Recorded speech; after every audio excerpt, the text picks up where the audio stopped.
we had a guy a couple years ago, a guy and a girl came in and threw out a blanket in one of the parks and did some yoga, 25 yards from his stand, and he's sitting there and, he was in the same boat. Should I let him know I'm up here or I just want to stay concealed? He just opted to stay concealed. Yeah. You don't want to wait too long on that. It could be too late.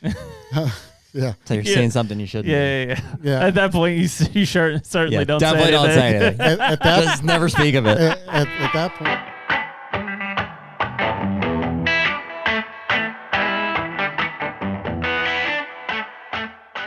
HUNTR Podcast is brought to you by Deer Grow. Man, hard to believe, but Deer Grow has been the sponsor that's been there since the beginning of the HUNTR Podcast. Back in 2021, I think that they were the only partner that we had, but it's such a cornerstone brand and set of products for our food plot strategy throughout the year. No doubt. And it seems like we used to have an off season, but not so much anymore. It's like when the hunting season ends, it really rolls right into food plot season, habitat projects, all of the above. And the Plot Start and Plot Boost have been there since the very beginning. That's a cornerstone for all of our plots. The Plot Start goes on at the beginning, Plot Boost goes on midway through. And since they came out with all of the fertilizers, that gets mixed in with the Plot Boost application as well. And I can't believe the results that we've been getting out of that. Yeah, it's been awesome. Like I said, it's all the work now that really produces the results in the fall. So right now, anyone listening to HUNTR Podcast can use code HUNTR, HUNTR, for 15% off any of the products at deergrow.com. Better food plots, bigger deer.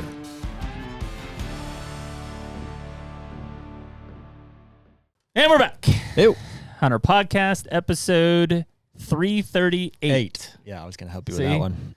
When we do these multiple Nice podcast job. days, I always get hung up. 338. Especially with no food in between. But I know. We're good. We're snapping into the mode here. So Yeah. all good. So, hey, before we jump into things here, I'll thank everybody for tuning in, whether you're listening on YouTube, Spotify, or Apple Podcasts. Those are the three main platforms we drop these episodes on, and we do that every Tuesday night at 6 p.m. Eastern Time. If you've written us on Instagram DM or the website, those are the two that we check the most frequently, and we're indefinitely behind on those, but especially as we're ramping towards season here, we are going to try to get back to you guys here. So in the meantime, you can use code HUNTR. I missed one here. I was going to say you can go on our website and get any of our HUNTR merch. We always have that available for you guys, but if we don't have something you like... Saw the new website yesterday. Oh boy. Okay. So there's a new website in the very, very near future. All right. So the new website, new merch coming for you guys. As always, working on that. In the meantime, you can use code HUNTR, HUNTR, on any of our partners' websites for a discount in some way, shape, or form. And other than that, here we go. Here we go. Another in studio, which is always good. We've got Rick Bebout here, who is the volunteer coordinator for Morgantown, West Virginia Archery Deer Program. Yep, correct. So, impressive. You got it. You nailed it. Yeah. I was waiting to see if you That's could like my remember. only job. That was That's a my long only title, job. too. Thanks. I got it. You can have a smoke break now. Let's wrap it It was up. We're perfect. done. It was Later. perfect. So, no, it was cool because I don't know. How did this actually come across, I guess, Rick? Rick reached out to us on the website, Okay. and explained like your position with the college down there and the deer program, and it was intriguing to say the least. And you're close. So. You're 35 minutes from the studio. 35 minutes, yeah. Yeah, it's funny because when people are like, so like, where do you, I was like, if I go do anything, I go to Morgantown. That's like the closest thing for me. That's the big city. Yeah, you guys probably did your tours when you were younger. Oh, yeah. Morgantown nightlife. Oh, yeah. Yeah.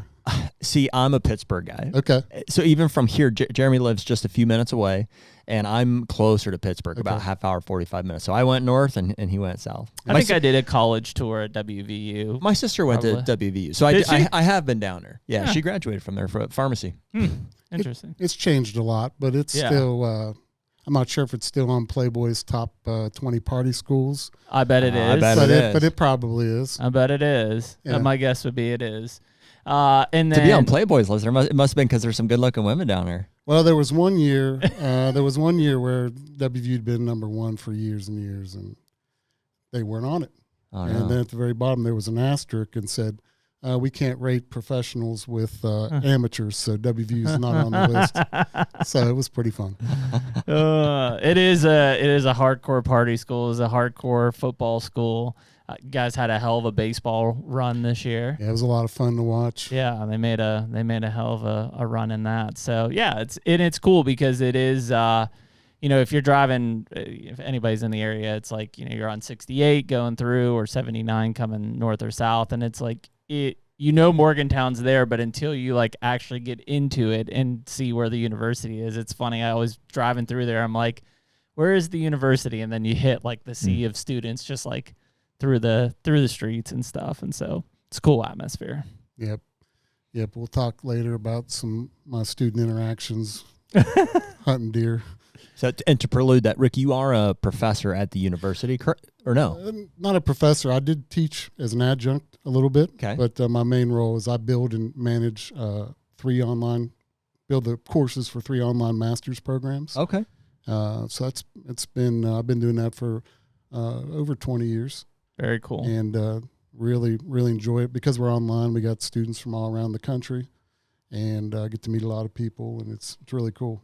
Right on. And you are a Morgantown native, so in terms of your hunting background and all of that, it's all local to that area? Yeah, so I grew up outside of Morgantown in the Cheat Lake area, which at that time was considered country. Sure. Now it's, mom, pa die or move away, and the kids don't live here anymore, so they chop up the farm into, it becomes a subdivision or a condo farm. I was going to say, you can't live on the lake unless you build $1 million place now. Yeah, there's some pretty nice houses on the lake for sure. Mm-hmm. Yeah, yep. You see a lot of people moving into that area, like because of the lake, or is like a secondary vacation home type spot, or? Yeah, there's a lot of development. Morgantown as a whole. Just in general. There's people that I'll talk to that haven't been to town for 10 years, and they go through sections of it, and it's totally different. Mm-hmm. And it impacts us. I mean, we lose property every year. Woodlock gets dozed, and it's condos or a new strip mall or something like that. Wow. Yeah. Well, I mean, it seems like, not generalizing it completely because there's obviously pockets, but, most of West Virginia from a land standpoint, people think of cheap per acre land. But if you look at that county in particular, like it's substantially higher than anywhere else. I mean, even up here into the southwest part of Pennsylvania, like there's, not many counties down here that are rivaling that per acre basis anymore. Yeah, it's growing and it keeps creeping out, outside the city limits. And so it's a challenge. It's an infrastructure challenge mostly. Yeah. The roads are packed. They're not great. Just challenges like that. Mm-hmm. And I guess it being a college town, I mean, is it giant influxes of like during the school year and out of the school year? Yeah. You can go places and be on time. Once school starts, it's pretty. Give yourself an extra 15 minutes. Yeah. Especially where we're at in town. Yeah, that makes sense. The school is the center of that town, right? Like that's the main reason to be there. Yeah, and our hospital systems. We have 2 giant hospital systems. Yeah. One giant and one pretty large one, and the other Mon Health. But that part of town is huge. You guys got any casinos or anything like that down there? We got a bunch of hot spots. What do you mean? About 20 years ago or so, they legalized these little slot machines. Little like skill game places. Yeah, I think they feed you free beers maybe. And you throw some coins in a machine. But no destination. It's not like big. It seems like what they do is to develop. Like Washington, they put down a big casino down there. I'm not a big gambler, so I don't really make it to them. But you hear about the big casino. They got one up towards Nemacolin in there. Oh, yeah. I like to watch people gamble. Yeah. I gamble every once in a while when I'm in Vegas for SHOT Show or something. That's about it. Yeah, parlay cards are about my extent. And then, so as part of this, when this whole conversation started is you had mentioned Dr. Dave Samuel, who was frankly one of my mentors growing up, at a distance in that when I was young, my uncle had gone to like a men's retreat, and Dr. Dave had given, one of the keynote speeches there, and afterwards had given him a book called No Hunting, KNOW, not NOW, or NO. And that was one of the first books that I read from, at that time I was probably on the verge of like, hey, I want to do something with deer management and biology, but I didn't really know. And that was one of the first books I read from a guy who, was a wildlife professor, but was a true hunter, like in all senses, and understanding the conflicts between people and wildlife management really was one of the big messages of that book. And then from there, I got to meet Dr. Dave and had met him numerous times at the Southeast Deer Study Group meetings and stuff. And an amazing bow hunter. I don't know how long ago it was now, Rick, but had gone through some medical things that really sidetracked probably one of the most passionate bow hunters I know. I mean, the guy would literally tell me about jumping on trains and like just going across the country and just killing shit.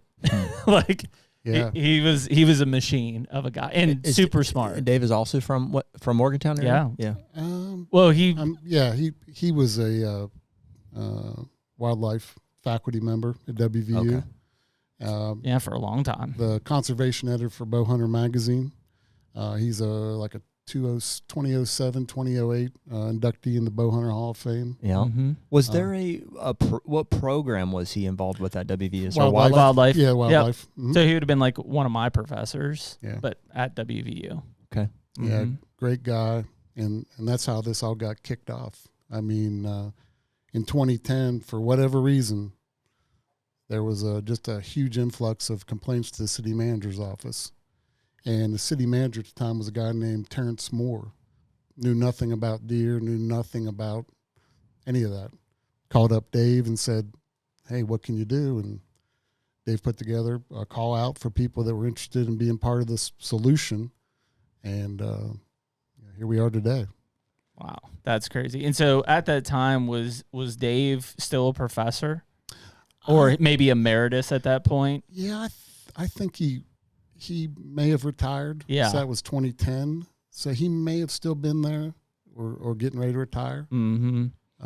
But they just knew, like, he's the deer guy. He's a deer guy, and, he knew what was going on around the rest of the country. By no means did we invent urban hunting, right? Mm-hmm. But Dave had the pulse of all that and knew that these types of projects are happening all over the country with no impact on, 100% safe, having a big impact. We put together a report and handed it off to the city manager. They sat on it. Their biggest question mark then was, we don't know how many deer are out there. We just have anecdotal evidence that there's complaints socially. So they wanted a thermal flyover. But the price was... I was to say, back then, that was probably fairly new, And very expensive. Exactly. And very expensive. We could probably do it for, Somebody will do it for free right now with a drone. Yeah, exactly. And they just kind of sat on it in 2010. But January of 2011, this company that we'd initially got a quote from called Morgantown, said, hey, we're doing a project in Maryland. Mm-hmm. We can give you a discount if we stop there on the way back. So the price was reasonable, and they did it. I think it was like late February, early March of 2011. No leaves on the trees, so they got a great count. Their data I think they said their data was 90% accurate. And how big of an area was it that they flew or covered? It was the whole city limits. I'm not exactly sure how many, but they gridded it off and with GPS and did a flyover. And that's with a like a winged plane? With a winged plane with thermal cameras. Mm-hmm. It was maybe a month or two before they gave Dave the data. Okay. And I think it was somewhere 90 plus deer a square mile in the city. With some spots hotter than others. Yeah. And I assume, they're saying that like, okay, we've got 90 deer per square mile, but if you look at the deer space aerially, like in this square mile, there may only be, a few acres of deer space, basically. Exactly. Yeah. I mean, that encompasses some of the university research farms. Right.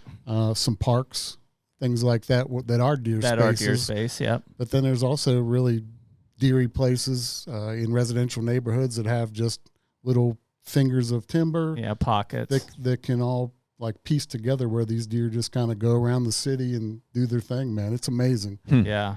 That would be in the near future. I'd love to get some of our wildlife folks to be able to collar some deer. Sure. And just see what the movement is. Just to see how these bucks navigate the city. It's amazing. Yeah. It would be amazing. Has there been a more recent like flyover or with drone, surveys to see where you stand now? Not a flyover, but I think 3 years after that, after we started hunting, I want to say it was 2015, the WVU Extension Service has a relationship with the wildlife department at WVU, and they did an on-ground thermal count of some of the properties. So just like vehicle drive-by type stuff? Vehicle drive-by with thermal cameras, and then they took that data and compared it to the 2011 data, and they found out that our program was, keeping the numbers down, certainly not killing every deer, which was the fear of a lot of,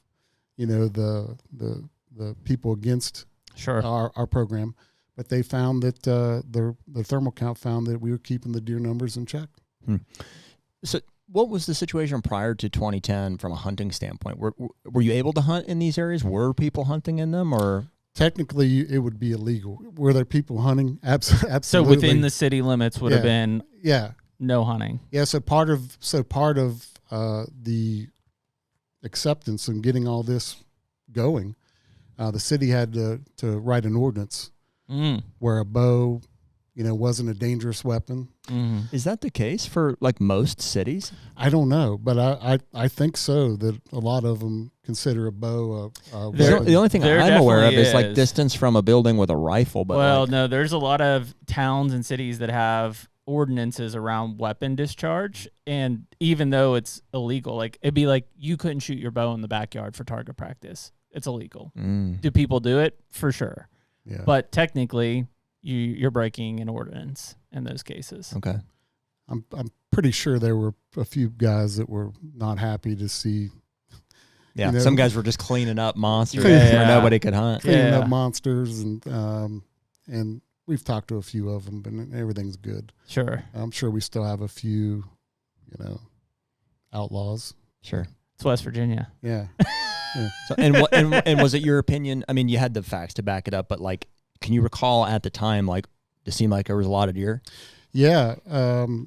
That's how we got our foot into some of the parks, because they're very visible from the road. You drive down the road, you see 20 or 30 deer on a hillside. There they are. You walk through a park and you can see 150 yards down through the woods, everything 6 feet.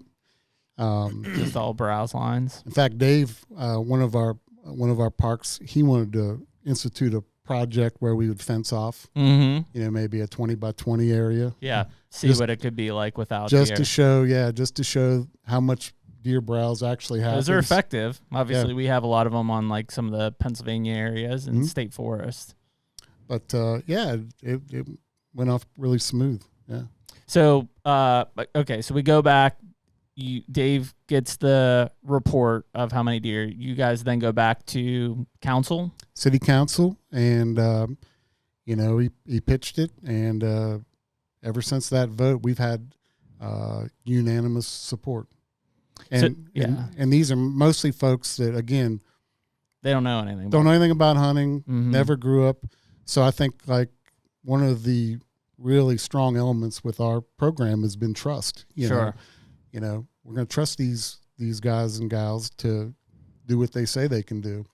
So part of getting this all accepted, Dave said, hey, look, every person that's going to hunt in the city is going to go through the National Bowhunter Education Foundation course. Yep.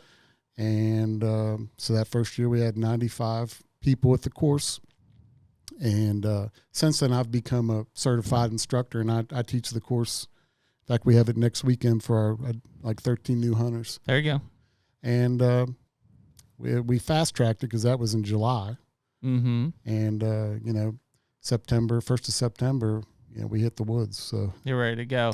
Was that everybody that applied, or was there kind of a selection process? It's kind of interesting you asked that. So Dave put an ad in the paper. I think he even went on the radio and said, hey, if you're interested in the Morgantown hunt, come to the Murillo Center, 6 p.m., whatever. And it was like standing room only. Oh, yeah. So Dave gets up there and says, okay, guys.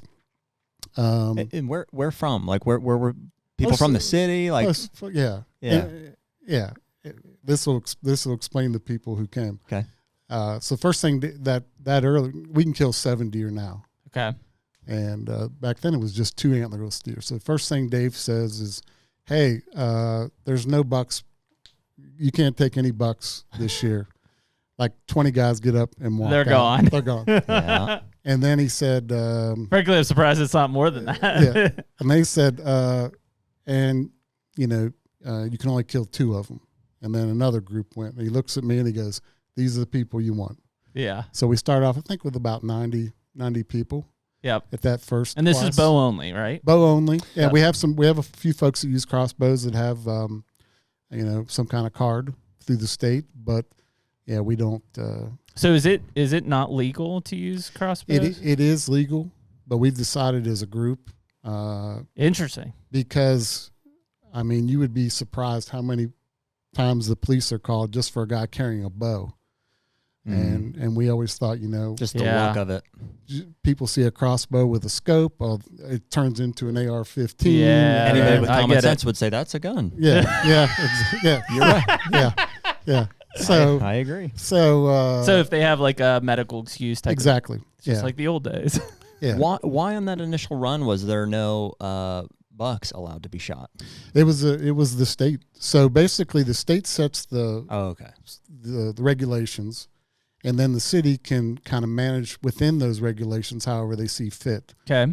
You know, so And the state said antlerless only. Antlerless only. And I think it was maybe the third year that they jumped it to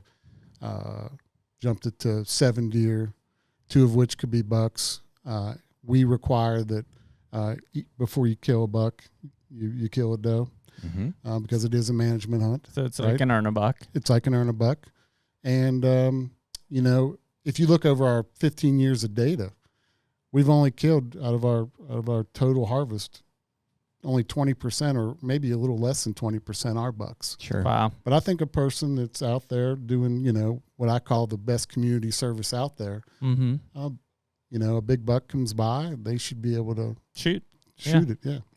You think most people are motivated by food, like meat for the freezer, or are they just are looking for a hunting experience? Or Yeah. I think the folks that are in our program now are really in it for the big picture. You know, they are like a sense of duty. sense of duty. The state incentivizes the folks that participate in urban hunts, and there's several across the state. And in fact, there's several other ones outside of Morgantown, homeowners associations and stuff. Mm-hmm. But you get those 7 permits are free. Okay. Our season starts 3 weeks before the regular West Virginia season. That's a big incentive. It's a big incentive. Yeah, it can be like 90 degrees. And that's, some people are frown about that. But I think these folks just want to, hey, I can get out early. Dude, they're geared up. Ready. We just talked about it. We turned the corner on 4th of July, and like all 3 of us are like, it's coming. Yeah, it's coming quick. we have an area like that here, like 2B in the management unit here. We can start hunting like September 15th. 2 weeks before the regular season. Yeah. Yep. So it's a big incentive for people. The tags are free. So, yeah, they could fill the freezer. But I think what we've kind of ingrained in our folks is, hey, look, it's going to be 80 degrees, maybe 90 degrees. We got a processor that we partner with. There you go. That's a huge part of it. That handles all the processing.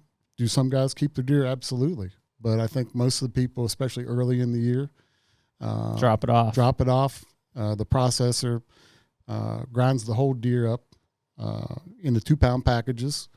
And then when they get, you know, a freezer full, we'll have guys go up and pick them up. And we have, you know, a really nice network of places we distribute the meat. And early on, I used to have, like, you know, media there, you know, television, just because I wanted to showcase that. Sure. And we still do every once in a while. But, yeah, it's just been great. So really the only thing the city does is they pick up the tab for the processing, and they print our permits. Other than that, it's completely volunteer driven. Wow. So that first season would have been what, 2011 then? 2011, yeah. And so, I mean, were there any road bumps in it? Like, you know, obviously something new like that. Now you've got hunters out there. I'm sure there were. We want to hear about them. Yeah, I mean, you know, were there, people that were obviously against it, and even I guess from like an access standpoint, because now it's like, okay, you've got the yes, you've got these people who are capable of coming in and hunting. Where do you put them? Yeah. So it was tough the first year because really we had the WVU properties and we had just 2 private parcels because the city was kind of like, let's just do a pilot, see how it goes. And, David thought of everything and anticipated, like people chaining themselves to trees and, protests. None of that happened. A couple people went to city council and voiced concern, but no issues whatsoever. So we have our first year. It goes smooth. That's a miracle. No issues whatsoever. No. Well, I'll tell you this. Every roadkill deer that first fall was attributed to one of our guys. Oh, they blame? Oh, yeah. Oh, he pushed this one out? There's a dead deer on. There's a dead deer. It must have been a hunter lost deer. And wow. So we'd have policemen that check it out and say, no, this thing's got road rash. Yeah, its head's literally run over. Yeah. Because I was looking, you guys killed 45 that first year. Yeah, very, very low key. Went back to council, and they said, hey, you guys did a great job. It was 100% safe. And they just opened the lid. So now we had all these private landowners saying, hey, I want to be a part of this program. We would reach out to some of them and say, hey, can we hunt on your property? And it was a runaway train then. It was great. So how many acres would you say you have access to now? Ooh. I don't know acres. We have somewhere around 28 properties. Wow. And how many hunters? It runs about 85 to 90, And so do you feel that that's adequate, like spacing? And I guess, how's that look? Because, you've got a certain amount of hunters, a certain amount of property. Do they have free range? Are they assigned? We kind of assign them to a general area. Okay. And and that's the other thing that has really been successful for us. We can go to the WVU police, city police, all the people that manage these properties. We can tell them who's going to be where, where the stand sites are. Yep. And that's been the downfall of a lot of urban hunts, where it's just like, hey, show up at the police department at 5 o'clock, get a permit, and then just go, and then that never ends well. Mm-hmm. So is everybody doing their own thing, kind of? Like you say, hey, here's your property, here's where you get to go, and they go hang their own stands and do that all kind of stuff, or are you guys a part of that? We assign them a property in a general location, and then you have to be in an elevated stand. Mm-hmm. We have a couple properties that lend themselves to blinds, but yeah, they hang their own stuff, they run their own cameras, do whatever. Are they baiting? Yeah, baiting is legal, and that's interesting that you bring that up. Dr. Dave felt that very strongly in that from the efficiency. I would too. That's a no-brainer. It's the way to do it. I'm going to put corn here at 20 yards, and I know how the distance. I'm going to get a clean shot. Yep. Interestingly enough, the folks that were most against the hunt were the people feeding deer in their yards. Sure. And part of the ordinance was it's now illegal to feed deer in your backyard. So that makes obviously your bait piles more effective. So he wanted to make it very clear that the people that were feeding these deer were part of the problem. So yeah, it's run very smoothly.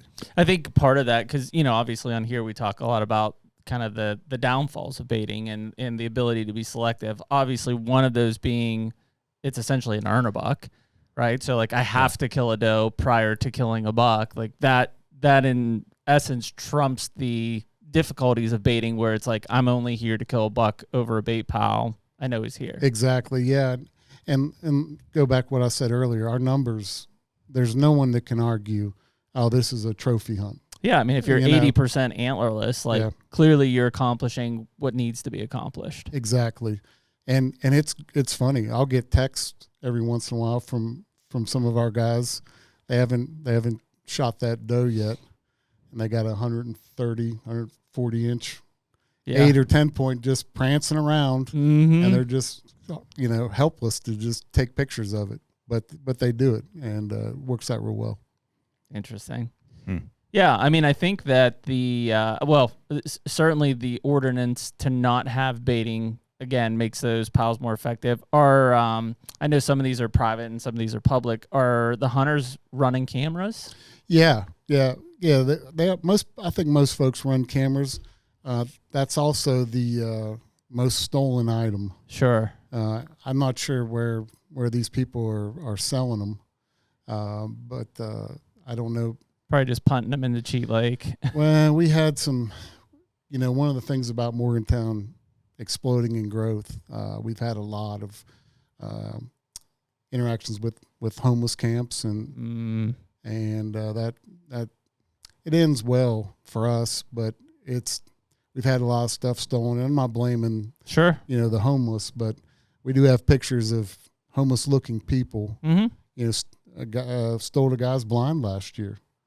It's a house for him. And stole a blind, 2 chairs, 2 nice expensive blind chairs. Sure. And he had a cell cam pointing at the blind, and he knew it. By the time he could get there and the police could get there, these guys were long gone.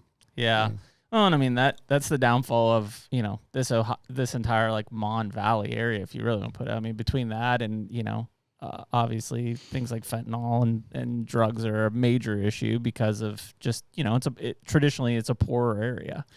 Yeah, it's a very minimal issue that we deal with every fall, but we will deal with it this fall. Yeah, and we have contacts with the city and the various police agencies, make a call, and then they kind of handle things. HUNTR Podcast is brought to you by Hoyt. Another year with Hoyt bows. I'm still in the aluminum. I'm shooting the AX3 this year. You're in the carbon. RX10. And again, man, Hoyt has just been so reliable for us year after year. Why would we go anywhere else? Dude, I swear, they just keep making them better. Refining that Redworks model. And we had the honor and the privilege of getting these bows early this past season. So I think it was early November. We got them in hand. Literally took it straight to the field, and I shot all 3 of my bucks last year with this RX10, and couldn't have been any happier with how it performed. And they also keep getting simpler for us. This year we've got the XTS system from a tuning side, just a couple turns with the Allen wrench and shooting bullet holes through paper. Get serious, get Hoyt.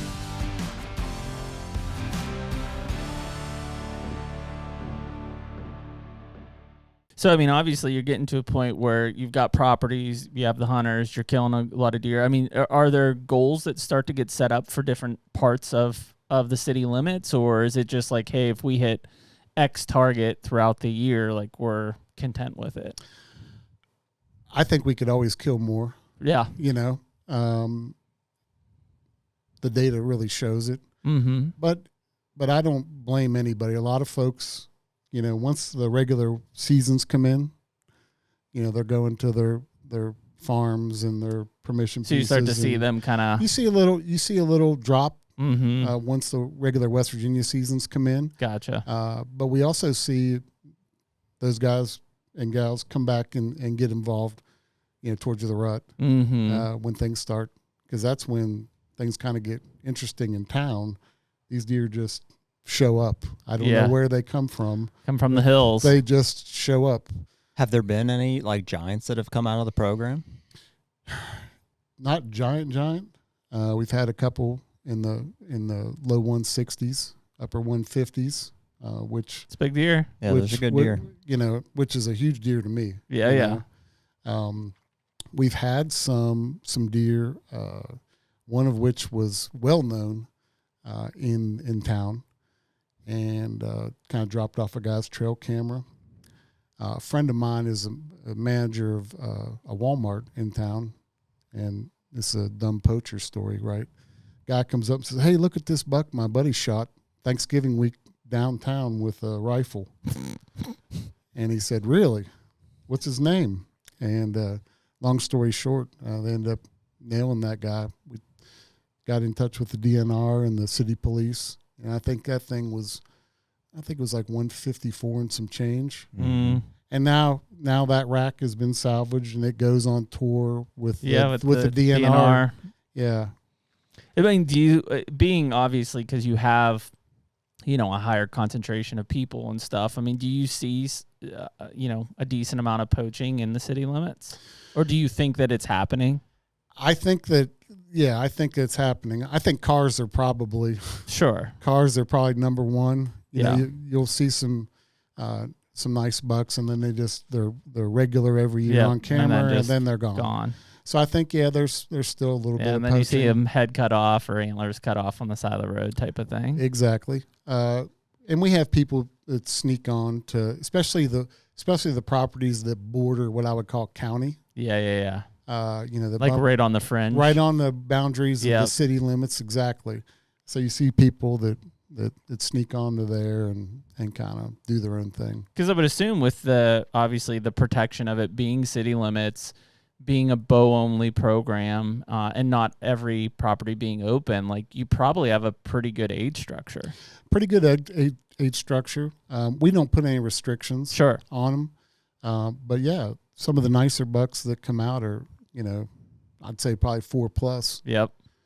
But again, you'll see some pop up in November, and you have no idea where these things come from. I mean, it's eye-opening. Yeah, I think that holds true to just the territory of kind of where it is like I think they're just, those deer move, they cover ground, and you know, especially at that time of year, they probably, you know, if it's lower deer densities around, you know, maybe they're through on some of those does, and then they start to move down into town where you've got, because I assume it's probably an elongated rut down there. Yeah, it's strange. I hunt a very small woodlot that. Are you participating in this program as well? Oh, for sure. All right. Oh yeah. He's like, actually, I'm the most lethal one that they have. No, yeah, you know those 150s. There's several guys more lethal than me, but I feel like I put the time into it, you know, because I believe in it. And you are still in charge of the program. Yeah, so coordinating it. So at the end of that meeting in 2011, Dr. Dave, you know, he's busy. He said, "Okay, who's going to take command Who's taking of this the reins?" Thing? So I said, I'll volunteer, and ran it for about 7-8 years. My kids started getting busy with programs, and my job got changed a little bit. So a gentleman by the name of Paul took it over, and then he ran it for about 6 or 7 years, and then he's in a position that I was, you know, changing careers, and so I assumed oversight of it this fall. Very cool. But I mean, I can be the greatest thing about the city, especially if you live in the city.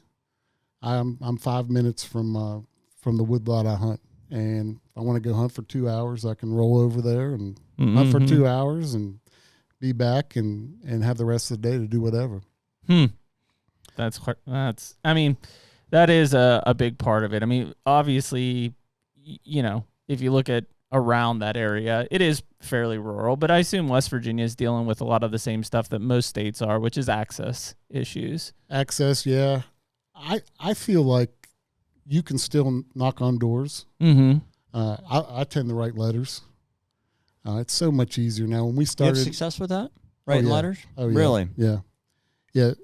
Not even just for this project. If I want access to river launch or get on a brook trout stream, I just write a letter and introduce myself, show a picture of myself, maybe a picture of my daughter, you know, us fishing together. And they're very successful. Interesting. I haven't had any luck with that at all.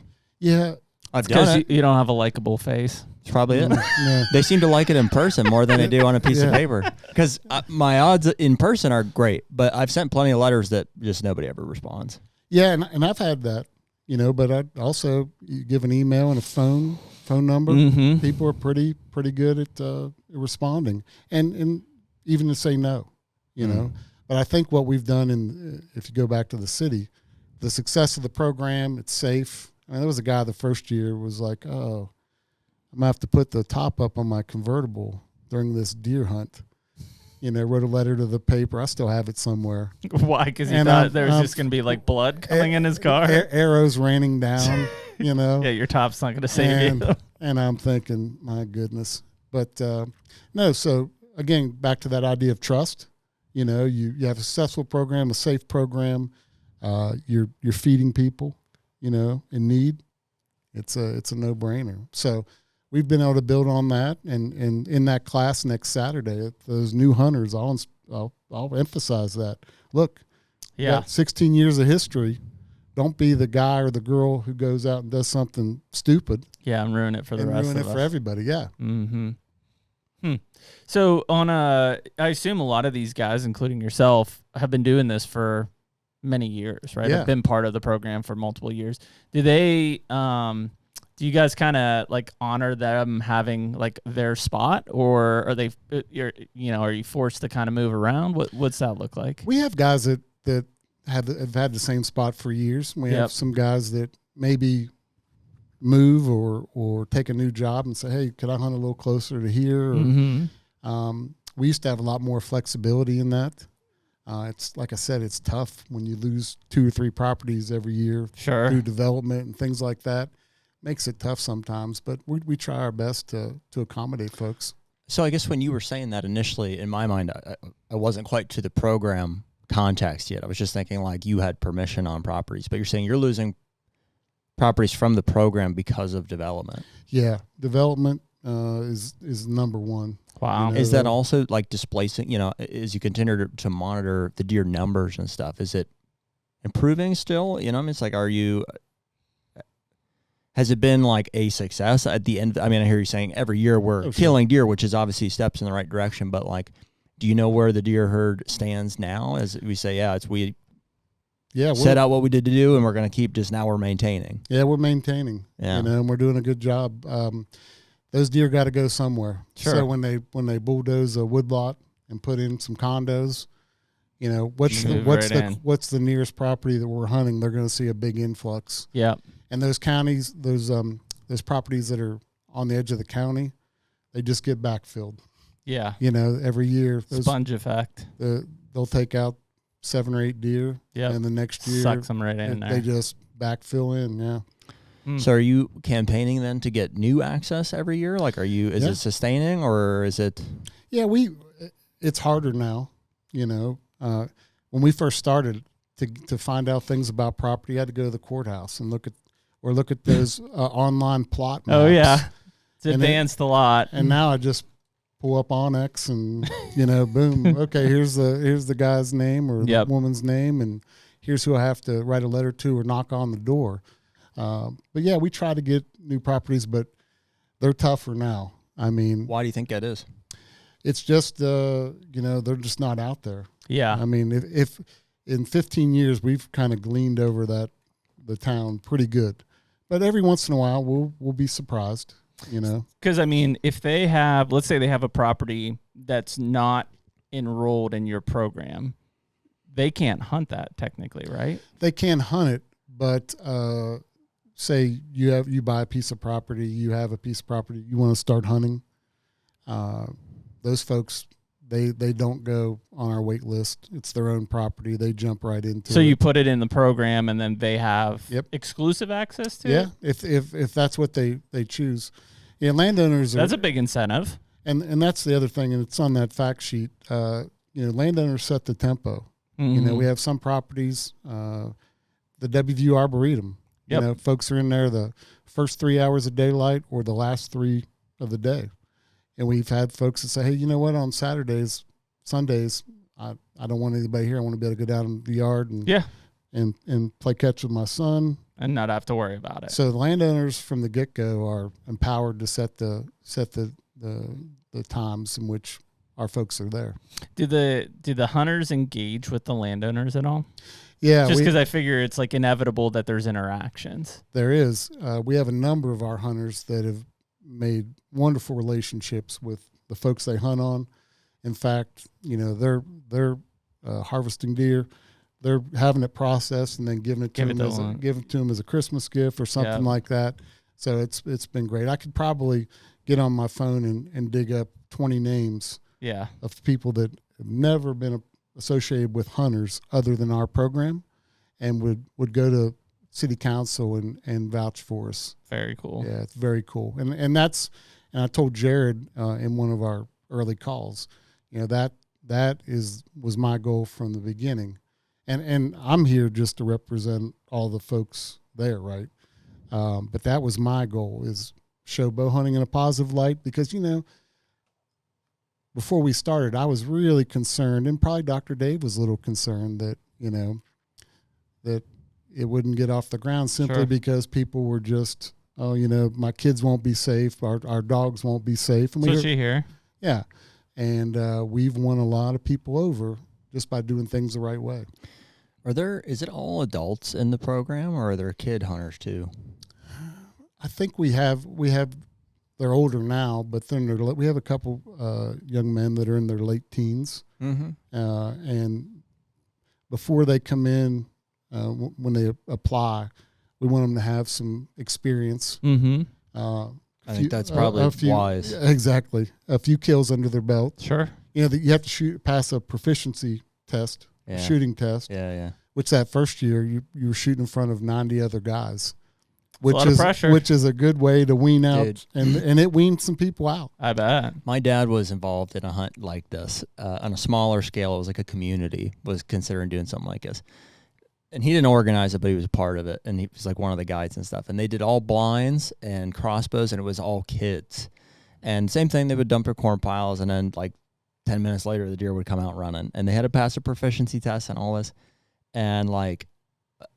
Didn't sound like it went that well. Like just bolt sticking out of deer, missing deer. Like it was like it's different shooting an arrow or bolt at a target than it is at a live deer.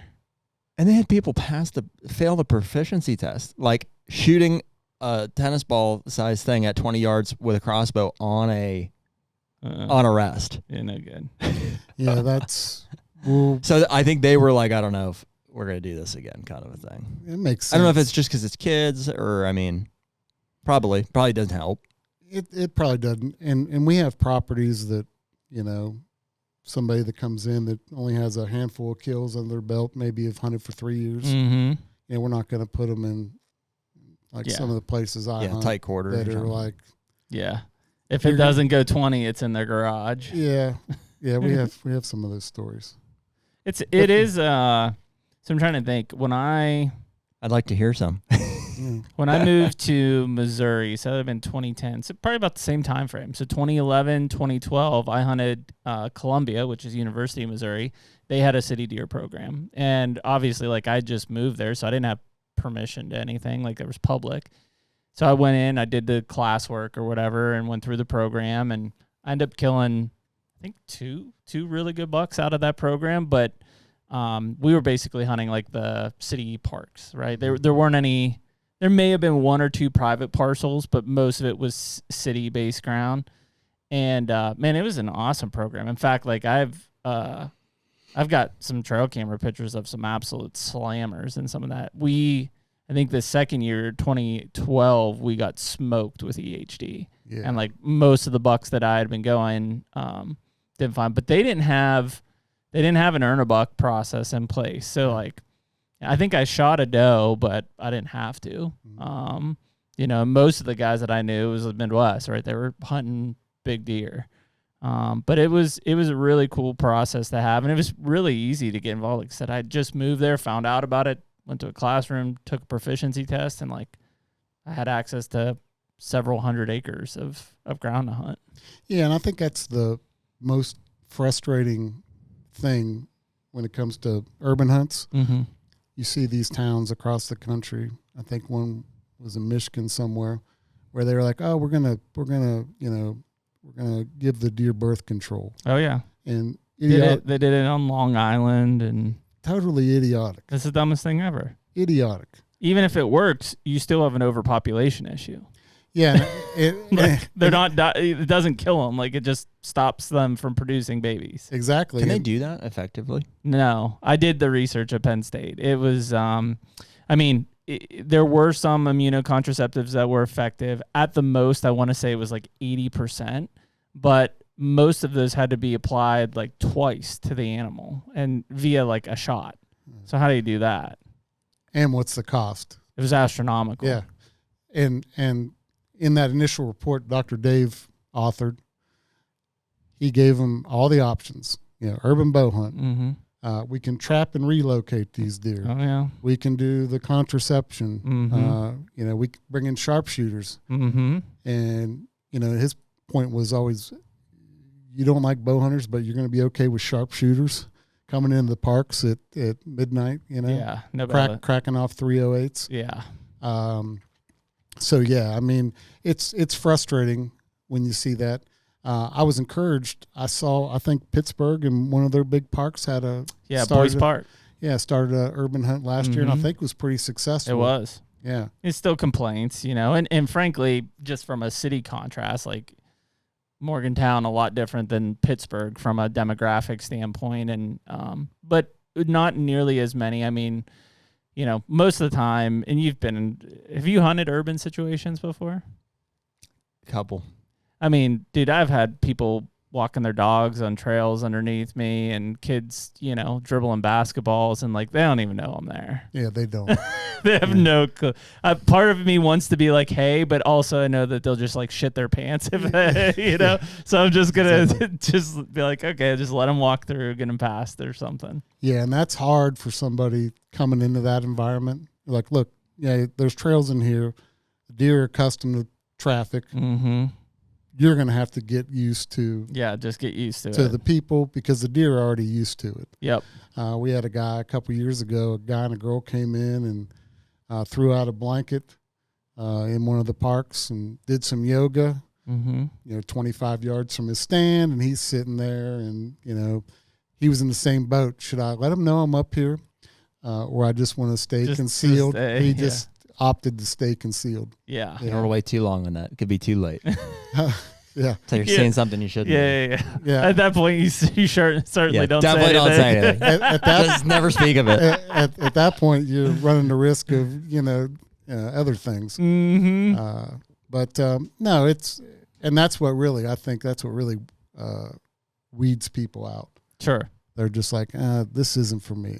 Because it is, I grew up hunting, city limits of Pittsburgh, basically, or just outside city limits of Pittsburgh. And like, I joke about it, but I remember like watching people's TV screens from my tree stand. That's just the woodlots that you hunted in. Like, that's what we had access to. And yeah, it's not like the hunting experience that people think of. It's not the, Midwest farm culture, big bucks coming through. And like, there's the only thing you see is a combine in the distance. Like, I mean, there's people. It feels like animal control. There's people yelling. There's kids playing in swimming pools. The TVs are going, and I smell barbecue. Like that's the type of hunting it is, and it isn't for everyone.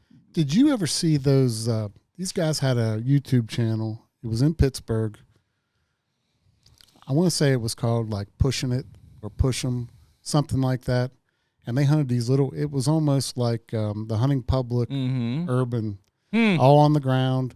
They go into these little woodlots. Interesting. And I think they finally had some run-ins with the police.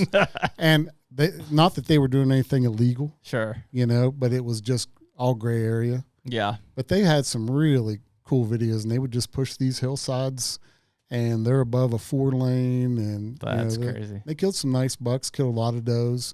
And I remember seeing that and thinking, man, these guys got it together. I had quite a few home videos like that of our stuff. And yeah, we probably had some law run-ins too. Not that we were doing anything illegal, but just. You're just bound to in that close quarters. Yeah. I mean, people just see, and even in some cases, like during a gun season or whatever, I wouldn't have a weapon, but I'd be in orange. Well, as soon as they saw that, they're like, hunter, gun, call the police. Call the cops. Yeah. Yeah. And then you're dealing with, some HOA asshole. And I'm like, I don't even have a gun, dude. Like, I have permission to be on this property. He's like, you can't shoot this close. I'm like, I don't have a gun. Yeah. Karens. Yeah, that's exactly what I it am is. surprised with as many hunters as you're putting through the programs that there's not more of that. We have some. I mean, and it's usually resolved very quickly. It's usually a neighbor. Take them out. No, it's usually it's usually a neighbor. One less nanny. It's usually a neighbor that wasn't aware that was going on. Right. Mm-hmm. Probably the greatest compliment to our program is we'll hear people, they'll call us and say, hey, we got too many deer in our neighborhood. I'd love to have some hunters in here. And we say, oh, yeah, we already have 3 in that neighborhood. Yeah, but I never see them. Mm-hmm. That's the goal. The good one. That's the goal. Yeah. But, the conflicts, we get, unfortunately, we get more hate from the hunting community. Really? And I think it's kind of like I have a piece of property that borders the city, and they're, used to be protected, and now you guys are. Yeah, that city property used to be the sanctuary. Sure. And now, we're infringing on that. But it's, it's not, and some of those same folks are like, it's, we're not shooting deer like it that come up to you at the Pittsburgh Zoo. Yeah. And it'll take a little handful. A little handful of grain out. It's not like that at all. These things are, you'd be surprised how in tune they are to that environment. It's crazy. Yeah, I could see that. I mean, can they, is it legal for them to bait in the county property? Like, is that just a regulation? Yeah, the state of West Virginia. You can. Yeah, you can. So it's not like you can bait, they can't, which I could see that being a contentious point for sure. Sure. Obviously, they can use crossbows and you guys can't. So that's frankly an advantage to them. Yeah, I spoke at their season opens 3 weeks earlier, though. That's a big one. So I spoke at a town next to Morgantown that has a really up-and-coming program. Just answered some questions, kind of helped them get off the ground. Can you say which town? Yeah, I mean, I won't. Okay. I won't. Just close to Morgantown? Close to Morgantown. Okay. Yeah. But the one councilman was very concerned. Very concerned that we opened 3 weeks before the regular bow season. And he probably has property adjoining. May have been even hunting a property. I'm not sure. But I'd be concerned to shut it down right there. It was. Listen, this is bullshit. I'm going to go. By no means am I the Johnny Appleseed of urban hunt at all. But, our program's got a good reputation. So I'm going to speak at a town in Preston County. Yep. Monday evening at their city council meeting and answer some questions and hopefully get them off the ground. I mean, what a good opportunity. I mean, again, the alternatives are primarily sharpshooting and contraceptive stupid, but the rich cities will consider it, right? The poor cities can't afford it. Yeah. What is being done? I mean, if those are the two you're proposing, like, are there places that don't have urban deer hunting, and what are they doing? I just let it be, or? Well, if they can afford it, there's a lot of places that have sharpshooters. Yeah. Really? White Buffalo Inc. is the one that I knew. Yeah. I don't know if they're still around, or in fact, they made a pivot into the immunocontraceptive space. Wow.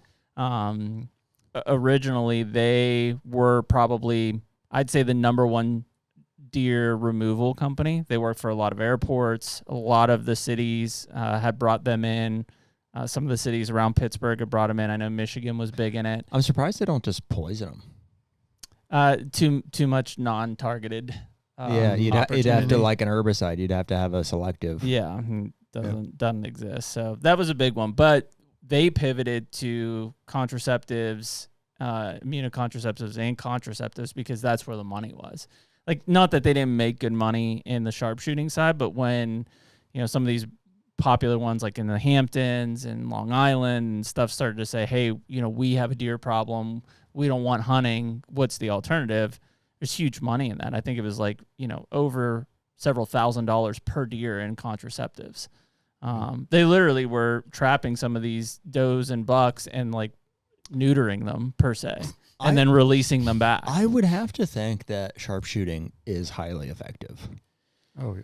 It is. Like, how easy would it be for a town just to put out an ordinance and whether they do or don't notify their people, and then these people just between 2 and 4 a.m. go out with thermal scopes and silenced rifles? It is. You kill them all. It's the space in the urban side that, anytime you have that, even in a controlled setting with excellent marksmen, shit happens. Sure. Deflects off a rock after a pass through, or somebody walks through and sees a dude in full especially in today's society. You see a dude laid out in an urban area with a rifle suppressed. Yeah. Dude, that's an absolute mass panic. Not good. Yeah, versus a dude in a tree stand with a bow. They're like, I'd say 80% of our properties you could not sharpshoot. Yeah. Just because of the layout of it. Mm-hmm. It's a proximity to houses. Now, could you go into the parks? Sure. That's where they usually are doing it, still is in the parks. Yeah. And they could do it from airports. Do it from a helicopter. Visibility at night. I think you'd still have the same issue from a shooting standpoint of deflections and. But at least then you're shooting down. Yeah. Sorry, I'm not advocating for it. Hit a Sorry. rock. I'm speculating as to how they. Whatever. We hear about it, and I've never.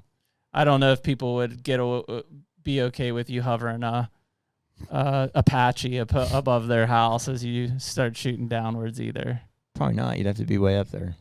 It comes down to, are there maybe more effective ways of doing it? Maybe. But from a cost-effective way, no way. Mm-hmm. And you have a group of people. Yeah, and without the benefit too, right? A group of people that are like, oh, yeah, I'd love to do that. I do that exactly. anyway. And, you don't have to pay me anything. You don't have to pay anything. I'll put my own stand up. I'll take care of everything. Cheap labor. If I donate a deer, you pick up the bill. Yeah. So we're talking $80 versus, would you say, over $1,500 to $2,000. Yeah, I think to trap and relocate, and this was in 2011, it was pushing $1,500 to $2,000 per deer. And neither the trap and relocate or the contraceptive is without probably a 20 to 40% mortality rate from capture myopathy. Anytime you capture a deer from the stress, it's you're putting a high likelihood of it dying, especially if, when you have to sedate them. Oh yeah, can you imagine putting a wild deer in a cage? I've done it. It ain't fun. Yeah, I'm sure it's when they get their bearings. Yeah, it's not fun. They're pretty wild. And they're pretty beat up when they come out of it. And if you put one under, the odds of reversing it out from a sedative drug are you really? Already have a pretty good loss there. Yeah, not to mention the fact West Virginia has a rule, the DNR does. I'm sure other states do too. When they relocate problem bears, if there is X number of days towards the opening of a bear season, they have to put the bear down because they can't risk that it's bear. It's not an FDA drug. That bear being harvested and then somebody eating that meat and maybe ingesting some of that. Yeah. So we've had there's some properties just outside of town where they were unable to relocate them based on the timing of when they caught them. Yep. That's unfortunate, but yeah. I mean that all is a big issue, and so when you look at it, if it can be favorable, the biggest thing is going to be access, right? I mean, standing up a program in some of these places, you for sure have willing people to do it, especially now because of the access issue. Clearly there are deer there, so that's not a problem. It's access, just like anything. It's how does a program like that get stood up? Sure, parks and things are the easiest thing, but that only goes so far from a deer space standpoint and a hunter space standpoint. So it's getting into the nooks and cranny of the city to be able to harvest them. I mean, Pittsburgh's a great example. Some of the outskirt ones have had some successful programs, but there's still some parts of Pittsburgh city limits that are they're 100 deer in a 3-acre woodlot. Yeah, I mean, one of the strongest proponents from the get-go were some reps from WVU that were bringing concerns from the ag. Yep. They were doing agriculture research. They couldn't keep deer out of their study areas. Yep. They had $multi-$100,000 grants to conduct this research, and the deer were just wiping it out. We're playing a big role in knocking it out. Mm-hmm. I mean, not from a conspiracy side, but was there any input or support from insurance agencies? No. Surprisingly? No. Because, I mean, deer vehicle collisions. For sure. Between West Virginia and Pennsylvania, I think those are the two leading states for deer vehicle collisions. Therefore, payouts from agencies. And I know, obviously, people can throw the conspiracies around car insurance and wanting deer dead. But in theory, in these types of cases, they would, foot some of the bill or support it. Yeah, totally non-scientific. Mm-hmm. But the folks in the city that pick up deer that get hit within the city limits, have seen a dramatic decrease in the number of deer they're picking up every year. That's huge. I mean, there's got to be a record of that actual number. They kind of keep it, but that'd be a good one to look at. They kind of don't keep it, especially if one's picked up at like the guy on the midnight shift at 3 a.m. What's funny is the state of Illinois. Well, but the insurance companies would have it though. Probably. Yeah, probably, yeah. The state of Illinois, on a county level, uses that deer vehicle collision number as pretty much the sole gauge of if they need to kill more deer or not in a county. It's like literally the graph. They have a line. If it's below the line, they don't need to kill more deer. If it's above the line, they need to kill more deer. That's it. That's like their only gauge.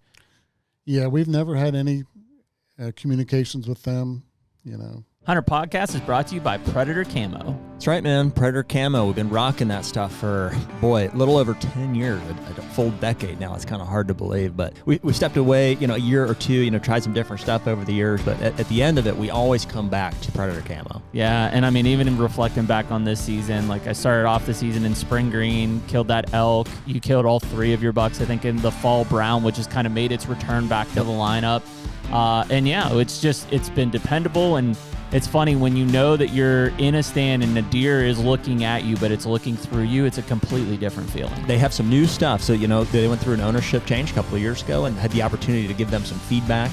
And I think we're getting ready to see the results of all of that coming out this July in some all-new apparel lines. Yeah, unfortunately, we were able to see it at ATA. I know some of you guys might have been able to see it at some other shows, but it's awesome. And anyone listening to this, when it goes live in July, can use the code HUNTR, HUNTR, and use that for a discount on Predator Camo, as well as during the spring here. If you're looking for turkey stuff and want to get spring green, same discount code on PredatorCamo.com. Don't blend in, break out.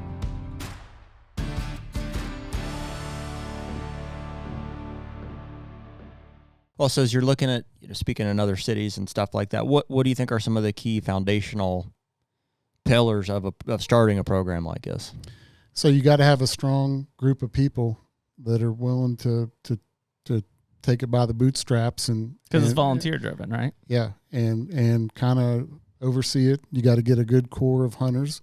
You got to have some good properties to start out with, and just stress that I don't think every hunt folks have to go through a safety class, but you have to have some recognition on how to do things, safely. What do you think, like, a program brings in terms of value as opposed to just individuals? Well, number one, for the individuals, it's the best, it's the best community service you can do, right? They have a chance to hunt earlier. They put food in their freezer. For the non-hunters, folks are seeing less damage to their landscaping. We have fewer deer incidents. Lyme disease is huge, and there's no data on that whatsoever. But obviously, the fewer deer you have, the fewer carriers. And we've had folks come out that are kind of unsure of that, but their kids play soccer, their kids play baseball, and it's a big deal. Mm-hmm. Not to derail the conversation, but that is another really good. I don't know if you guys have had anybody on here, any Lyme. We both have Lyme disease. We do. Yeah, I do. I got my blood taken this morning. They're going to probably call me here. They might have already called and said, yeah, you still have it. You'll be on the doxy for 21 days. No, I won't. Oh, really? I will. We've done deny it. Yeah.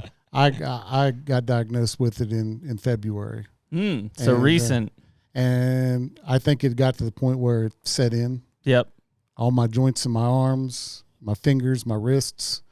I mean, it was just like they were on fire. Wow. Luckily, I did that 21 day. Yeah, that helped, and it helped a lot. Yeah, I was about a month. I felt like I was back. It does kick it out. It just takes a toll on the digestive system, especially. Yeah, I got taking probiotics with it. Eating a Greek yogurt between the two. Oh yeah. But yeah, it's a lot of people had that concern. It's a big one. And alpha-gal now is probably, if Lyme is not the big conversation, it's alpha-gal is the big conversation. Yeah, me and my best friend, we talk about that. If either of us got alpha-gal, I think I'd just have to be in deep shit, I'd man. have to jump off a bridge. Yeah, I couldn't go without eating red meat or dairy. Just straight veggie, man. Yeah. It's not going to happen. I've talked to enough people about it that have had it, and I'm just like, yeah, it's a significant lifestyle change. Terrible. Now, does it reverse itself? Like eventually, It can, yeah. I mean, people say different ones. Some 2-3 years, some 6 years. It was funny. I had this conversation. I don't know if they had it or one of their buddies had it, and I was reading, and in this, there may be other ones too. And again, this is not scientific that I know of, but there were 3 or 4 places in Louisville, Kentucky, that were offering like basically acupuncture. That they 100%, and according to like what I saw in the testimonies of it, believe that it can reverse the symptoms of it.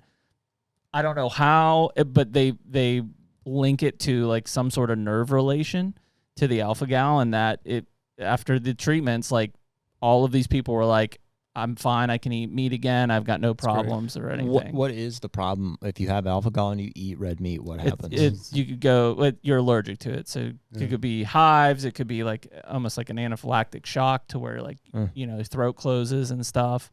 And for a lot of people, it's like a slight delay. So it's not like a bee's thing where like you get stung by a bee and then like within 5 minutes, like you start swelling up, your throat starts swelling. Like it could be hours after. So it makes it tough for people initially to make the connection of like you have alpha-gal. You might eat red meat and then wake up at 3 a.m. and you're like, man, I'm blotchy or my throat's swelling up and I don't understand why. Yeah, and I think in that initial report, Dr. Dave had some CDC maps that showed the migration south. Yep. And I'm sure that map looks completely different. Completely different now. Yeah. I mean, it's one of the most talked about things in the whitetail range, at least. Lyme obviously is continuing to be a big discussion, but I would say alpha-gal's probably eclipsed that here, at least in the last few years. Yeah, it's terrible. Just because of our lifestyles, and we want to eat red meat, or meat in general, or dairy products. So did you get tested again when you were done with your cycle? I didn't. Yeah, I did. But I think it's still in you, right? Yeah. It's kind of living there in the background. Well, so I got tested. I had no symptoms, and they said, yeah, you have it. It's an active infection or whatever, and we're going to put you in this doxycycline. So I did that for 3 weeks, and it was awful. It was worse. Like I said, I came from no symptoms.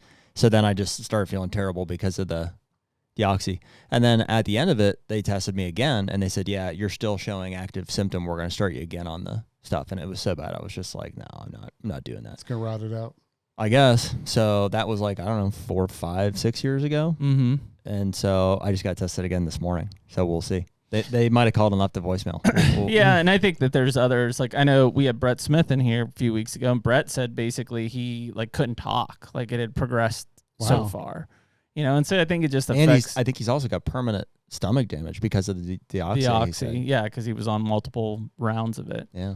Yeah, I mean, for mine, it wasn't, I had the red bullseye form, and I was in Virginia at the time, from Royal Virginia, and I don't know what, like, it just started small, like, to where, and I was in tick country. I mean, I was working in the woods every day. I was trapping deer. That's what I was doing. So, I mean, I was all up in them all the time.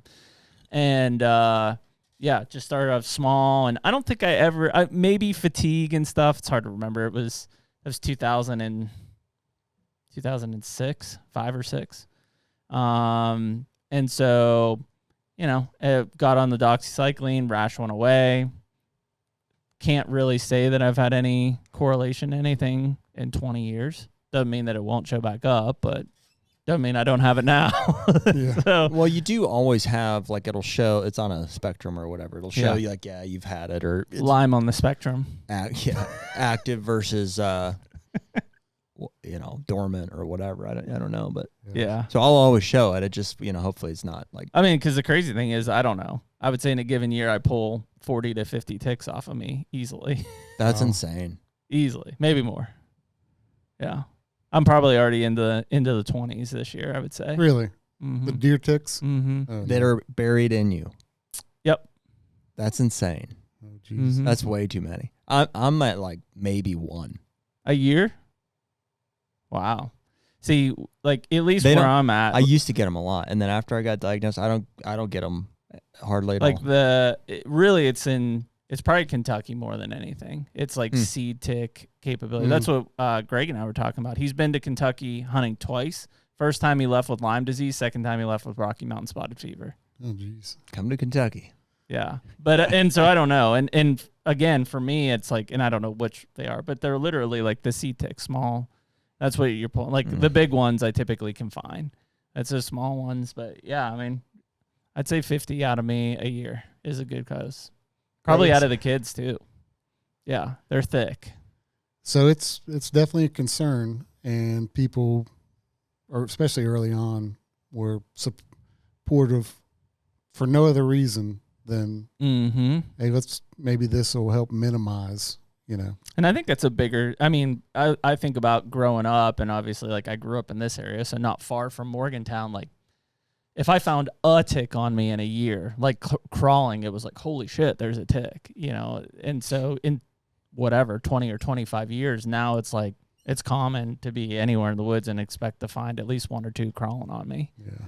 And so that is probably a big change. And obviously there's been more recognition around Lyme and alpha gal. So yeah, I think that's a big one for a lot of these, probably, especially, not to pick on them, but from a city standpoint, like they're not used to being out there. And like, yeah, like if I find a tick even buried in me, I just go get tweezers and pull it out. Like I don't think twice about it. Like they find a tick on them and they're just like, they've got Lyme, right? Like that's immediately where their mindset kind of goes. Yeah. So yeah, I think it's just hard in those sides, but it's a good leverage point for the people who are disconnected from hunting and everything to understand like that's a valuable piece of the benefits. Yeah.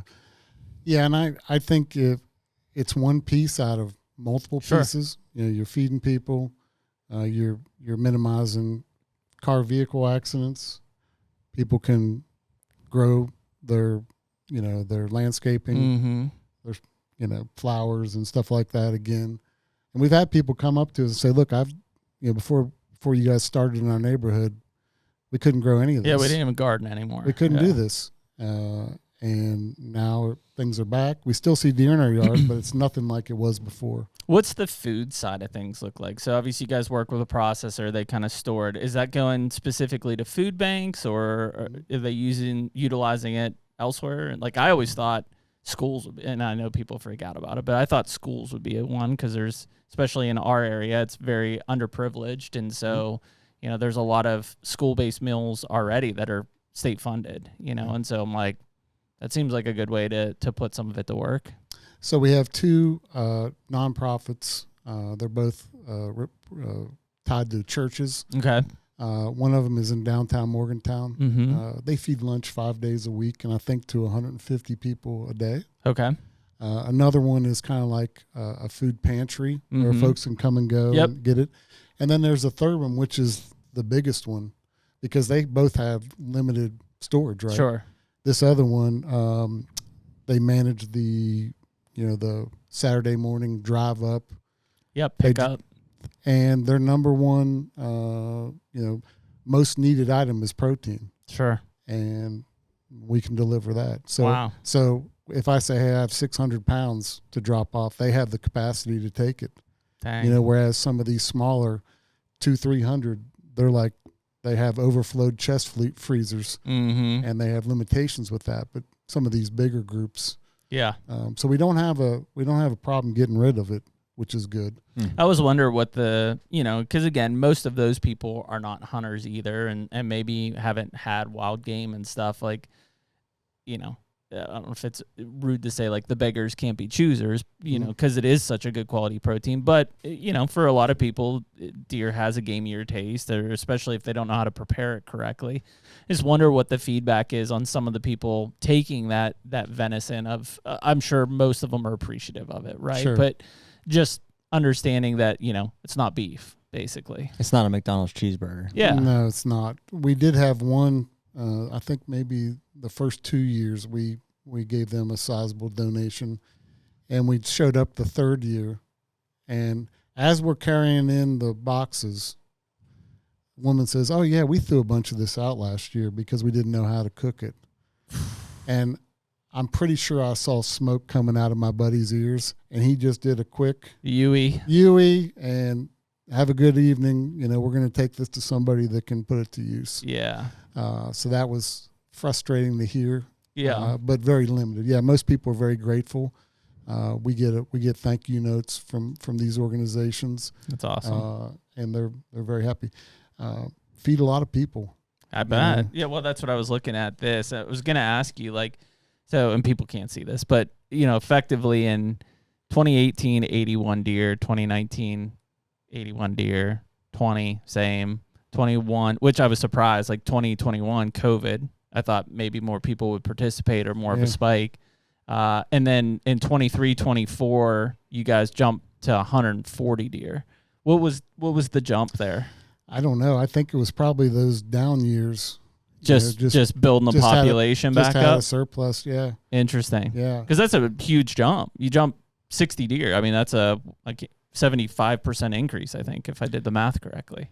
Yeah, and the one drawback, our processor is 20 minutes from Morgantown. Okay, that's what I was going to ask. Up the interstate. So yep. You got to make a commitment.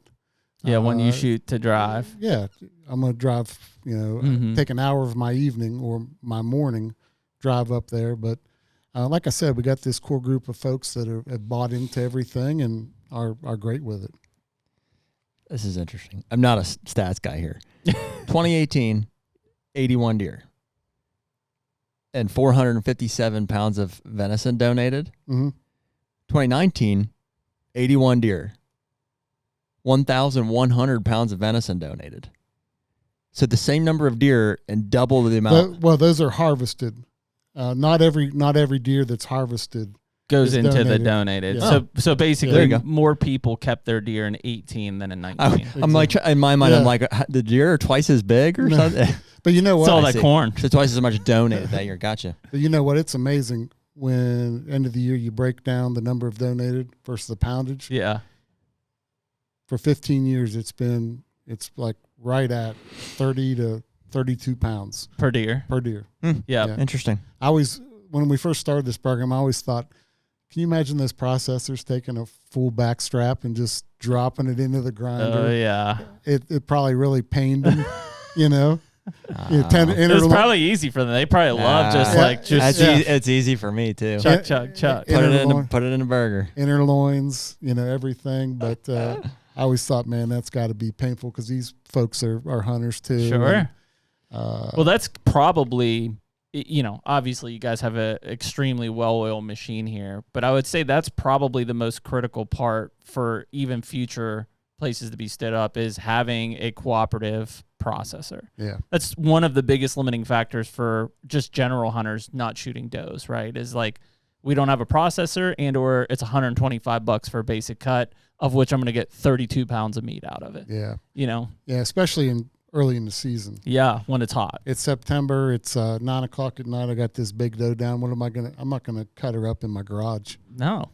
So if you don't have a processor, but we have a really good processor and they have a wonderful operation. I mean, so the system is set up. The deer go on a rack. They go down a roller. They go right into the walk-in. Yep, done deal. And then they got a skinning floor that brings off the hide with a hydraulic. That's nice. Pulls it. Not a hair on that deer. Goes in the cutting room, in the paper, and I'm gonna do one of those this year. What's that? Just put an eye bolt anchor on the floor. I've already got the. Oh yeah, it's amazing. The hoist. Have you ever done the rock trick?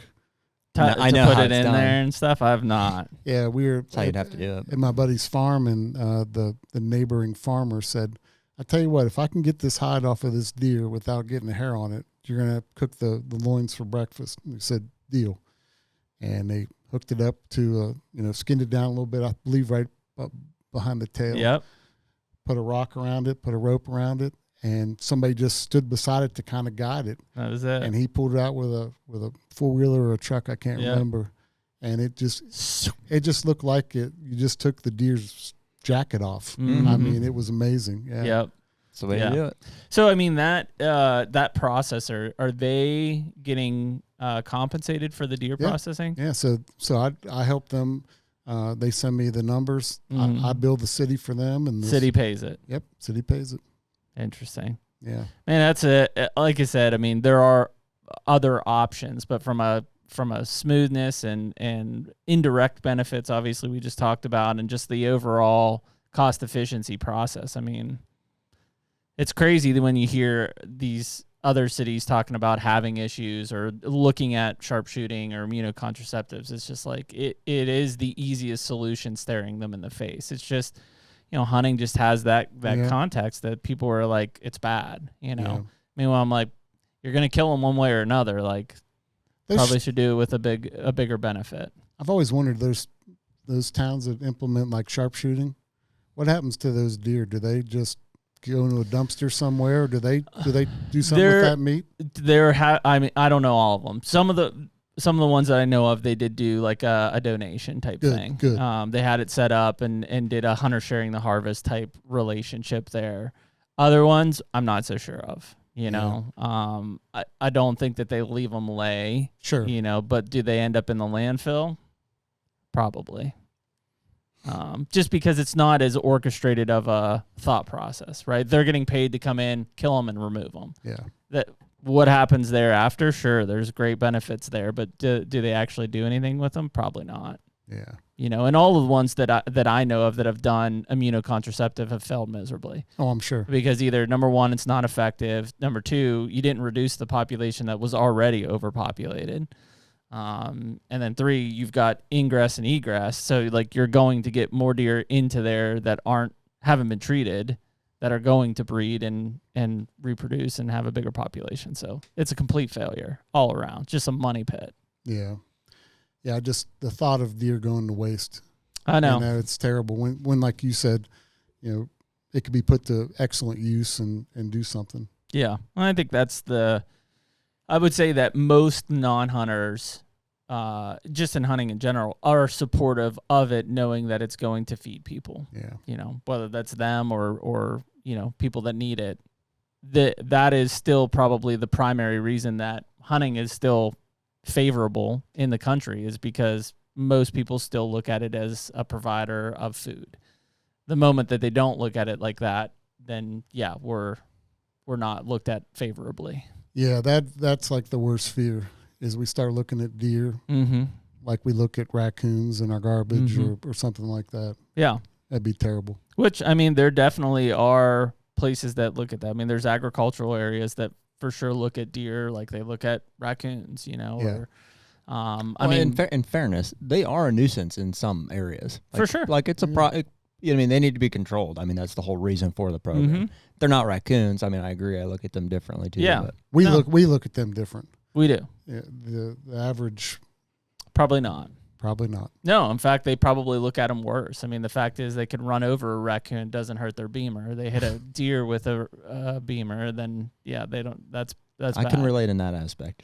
Yeah, you hit your fair share of them. So do I.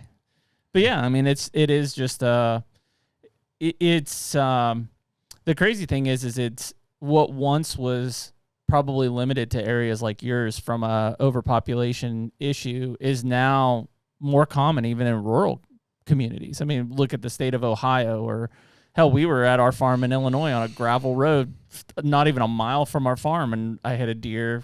Was that last summer? Did you? Yeah, remember that buck in the summer just ran? Like everywhere you go, you hit them. It was like always out of state. Too. There's deer ground everywhere, right? And I'm on a gravel road, and it runs out in front of me, and you hit it in the middle of nowhere. So it's still a problem, from an overpopulation, and the farmers would say that it's an issue from a crop damage standpoint. It's so we're losing our grip as a management tool in rural America, let alone in like the city areas. Sure. Yeah. Yeah. And like I said, the more development you have, the more development you have, the harder it is to get access. But these deer figure out a way. Yeah. I'll see deer places where I'm like, they're survivors. It's unbelievable that there's deer here. They'll adapt and they'll survive in all of these. I think the next, and we're kind of in it now, but I think the next phase that we start to see bigger issues around are, one, solar panels is displacing a ton, and data centers are the next one. Yeah. Those two major developments in a lot of what are near urban but not, they're suburban areas, are going to create major issues from a displacement side of deer into even less deer space. So sure, there may be the same 50 deer in the area, but instead of them covering 2,000 acres, they're covering 75 acres. Yeah. And that you can't sustain that. No. You're going to have human interaction issues at that point. So I don't know. It's one of those things where it's almost like a program that you guys are running from an urban standpoint needs to start to figure out how to be applied at a broader landscape level. I mean, Ohio's the one that we talk about all the time that has a significant doe issue. They're for sure not killing enough antlerless animals. And so, and they're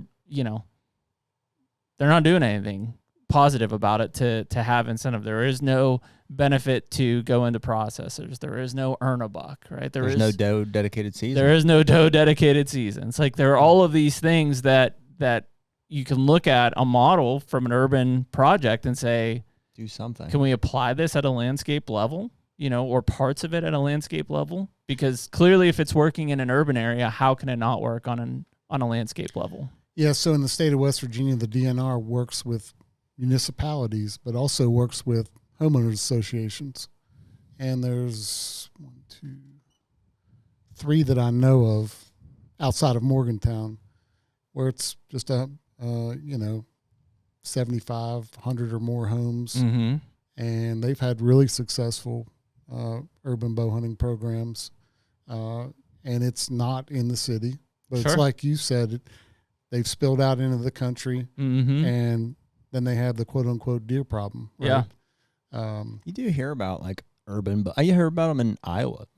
Yep. Oddly enough is where it comes to mind here. But like, are these types of programs, or is that just more of like a surrounding? No, I think it's like this. You're technically within the city limits. And I think it's more of the spillover. Yeah. Outside the city. Yeah. Outside Des Moines, etc. Yeah. Like in the suburban blow up type areas. What's the other one? It's Brett Joy does it. Is Alberta or Edmonton in Alberta? Remember he goes to the bow only like urban zone up there for the early season.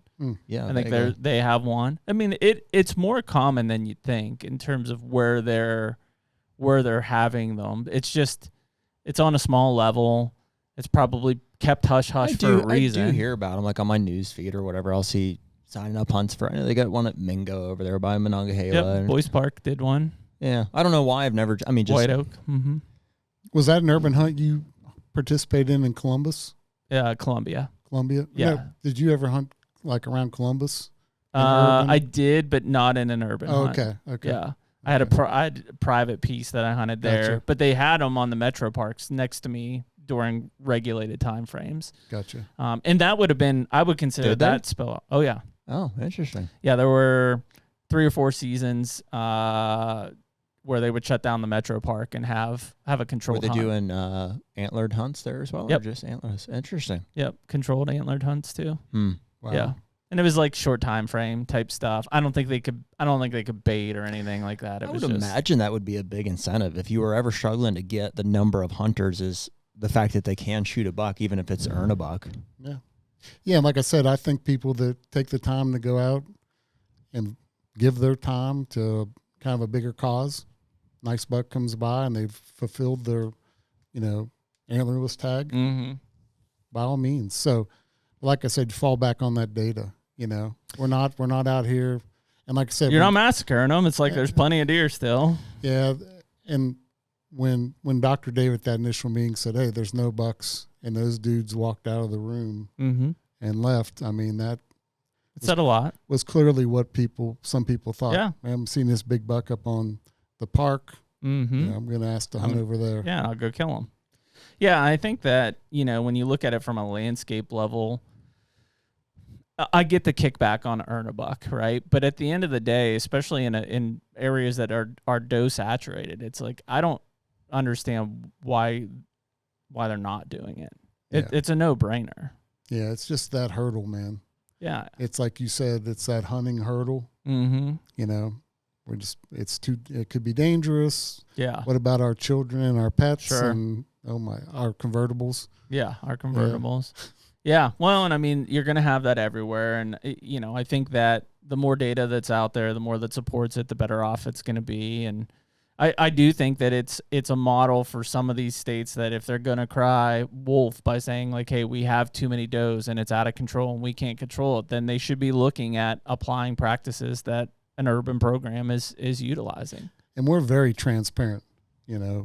Everyone on city council knows what's going on, knows when the season comes and goes. Mm-hmm. They're given all the information.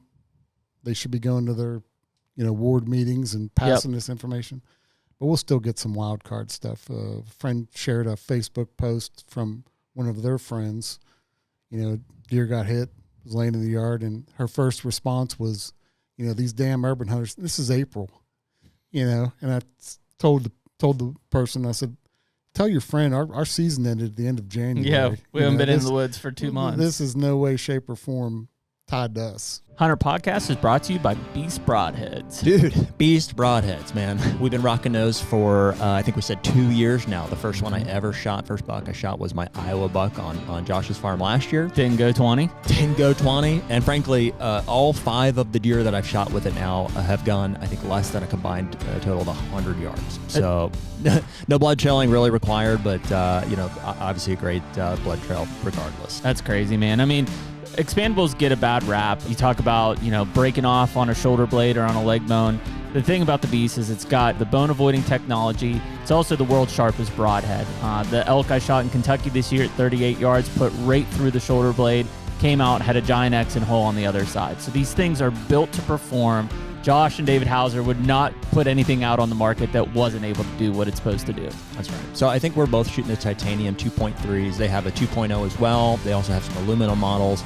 And obviously this turkey season, we're going to be shooting the decapper system. So looking forward to that. Yeah, and right now anyone listening to this can go to Beast Broadheads, use the code HUNTR, HUNTR, and get a discount. Be a beast.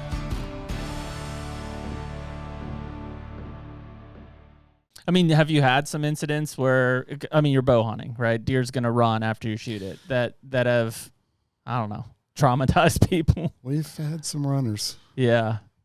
Yeah. That's what you've been waiting to hear, right? The runner stories. Yeah. I know it happens. The old Bill Winke gut bombs. Yeah. Knock on wood. They've all ended very positively. Yeah. The first one I can think of, my friend was hunting in a really tight part of town. And it's weird. It's a 5-acre property. It's almost like if you blindfolded somebody and drove in there, you were driving out into the country. Yeah. He makes a perfect shot on a big doe, runs out of the woodlot, across the street, dies in the side yard, goes over and retrieves it. As he's coming back across the street, here comes a couple just on an evening stroll. And in his head, it's about to get crazy, right? Mm-hmm. And he gets the deer up just as they're coming by, and he's bracing for these people to give him an earful. And the woman looks down at the deer and says, "Good job." She said, "Those goddamn deer eating everything I have." And they just kept walking. And so he felt a huge sigh of relief.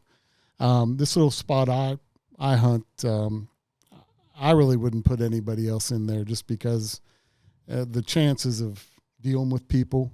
Yeah, I got a nice run out area if they do what they're supposed to do, but they always don't do what they're supposed to do. So made a perfect shot on a big doe. She's standing there and gets the wobbles and has that just enough energy to go downhill. And I hear, "What the F?" And I'm like, "Oh man." So I scurry down the tree, leave my bow there, go down. There's a young guy walking his dog. He was a WVU grad student. I said, "Hey, my name's Rick. I'm with the urban program." Don't worry. I'm a professional. and I don't know why I asked him this, but I said, "Did you happen to see a deer come through here?" And he goes, "You mean the one that had blood coming out of both sides of its body?" That's a good shot. It's laying over there. And there it is, 2 feet from his steps into his house. Oh. So I apologized, and he said, "Hey, look, no big deal." And I said, he said, "Hey, why don't you?" I said, "Well, I'll get my jets. I go on those jet sleds." Yeah. I said, "I'll get the jet sled," and he said, "Don't do that." I said, "Don't do that." He said, "Just back up here, to the house and loaded up here. So, I mean, Perfect. What is a jet sled? I think originally they're for ice fishermen. Ice fishermen. They tow all their gear out. It's just like a big plastic. Oh yeah, Yeah, So I do know what you're talking about. deeper sides. Yeah. So the first 2 or 3 years, we had to check the deer at the police department. That's what I was going to ask if you had checked them. Now we just check them through the regular online system. But I got mine, so when I pulled up in downtown Morgantown, everything was contained, Mm-hmm. right? So there wasn't blood spilling out on the sidewalk. They're great. I mean, they're very durable. They're very handy. Yeah. What is the protocol for if it runs off the property you're hunting? Can you? Yeah. Is there permission, or you can just go get it, or? Yeah. So runs off the property. If it's a WVU property, call WVU Police. If it's a Morgantown property, call Morgantown Police. And then they do the door knocking. So if it goes under like a private landowner's, which would be a Morgantown property in that case, you call them and the cops will go and the officer will, with the hunter in tow, go up and knock on the door, and we got a deer down on your property. Can we go get it? And they're going to tell them, hey, look, you can let this guy or girl get this deer, or it's your problem. Yeah. And we've never had somebody say, I'll deal with it. I'll deal with it. Leave it there. Yeah. That makes sense. So that's a good, I mean, to have the cooperation of the police that way is huge. It works out really well. Otherwise, it would be tricky, right? Sure. Because the guy goes to the door and the landowner says, no, absolutely no. And you got this deer laying down there, and and then that guy complains about the deer rotting. Leaving a mess. Yeah. Yeah. What happens on like when it's not hit as well? Like, because I'm sure it happens. Like, you got a gut hit deer or something, and it's like ends in somebody's yard. Same thing. You call the cops, and how do you handle that? We do. We've had some deer, get lost, and I as heading this thing up, and Paul, when he was heading it up, just tell us. Yeah. Because we need to know, right? Yeah. Because eventually somebody's going to call about it. Somebody's going to call. The other thing that's really been advantageous to us is you have to have all your arrows numbered. Whether it's a Sharpie on the fletching. Like a phone number? No, just like RB Bout 1, RB Bout 2. Okay. I print mine off on those little label makers. Yep. It doesn't do anything, the arrow flight. But anyway, we've had deer show up that were shot not by us. I mean, they had the arrow in them. Wasn't one of our people. Interesting. Yeah, there's a graveyard on the one side of town that people love those graveyards. They do. Really nice buck, had an arrow stuck high in the back, right in front of the back leg. We didn't have anybody even near that property, so it wasn't us. Do you guys run into other hunters from time to time? And it's like, you're not supposed to be here. We have. You're not on my roster. we have, and they just either turn them in or really not turn them in, but make the police aware, and then they get. A lot of times, what will happen? The police will come up and tag the tree with a letterhead with a police department letterhead in a Ziploc bag. It says, "Hey, look, this property is reserved for urban hunting. Get off." And in a couple of days, the stuff's gone. Mm-hmm. Now we did. What's funny? I told you some of these properties like bump up against county property where you could literally take a 30-06 out and blast away. My friend pulls into this neighborhood and gets out of his truck, and guy pulls into the neighbors. This is the first year we started hunting this property. My buddy's on a city parcel. This guy was heading up to the, the county property, and Scott asked him. He said, "Hey, are you in the urban hunt?" The guy's getting a muzzleloader out of his back of his truck. He said, "No, I'm in the hunt." And he said, "Okay." And the guy proceeds to go in the woods, and but that's the other thing that we really promote is you folks know that legally somebody could be hunting with a high-powered rifle like right there 50 yards behind your house. So we've been able to really make some really good inroads in I'm those sure locations. Especially on those border type places. Yeah, that's a huge part of it. We do have some interesting, a lot of interesting trail cam pics. Oh, I bet. I got one I'll show you guys. Show you here. I'm usually good for 1 or 2 tweakers a year. Oh, yeah, for sure those. This is the most famous one. Oh, very nice. I think the walk of shame. I think the kids call that the walk of shame. Oh, wow, yeah. Yeah, that. What time is that? 6:58 in the morning. Wow. Perfect. Kicked her out early. Yeah. Well, it's terrible because where she's going is in a really wooded ravine. Yeah. At that time, had no trails. Oh boy. And we get the tweakers, and we get a few of the Karens. Karen. I got this one I have in my slideshow for my class. She's got her arms crossed, and her husband. She's one picture's arm crossed, the other's picture, and she's got her husband taking pictures of the tree stand, and you could probably see smoke coming out of her ears. Oh yeah. But for the most part, people are, other than that kind of stuff, people are pretty, and we'll tag in like the parks, we'll put signs up at this property's part of the urban deer hunt. Here's the dates. It doesn't say you can't come through the park. It just, if you come through and you bump into somebody, they're allowed to be here. Do you see on like the private parcels? I dealt with this when I was hunting around Pittsburgh a lot. I was on a property that I had permission on. It was a private property, and like the neighbors just treated it like green space.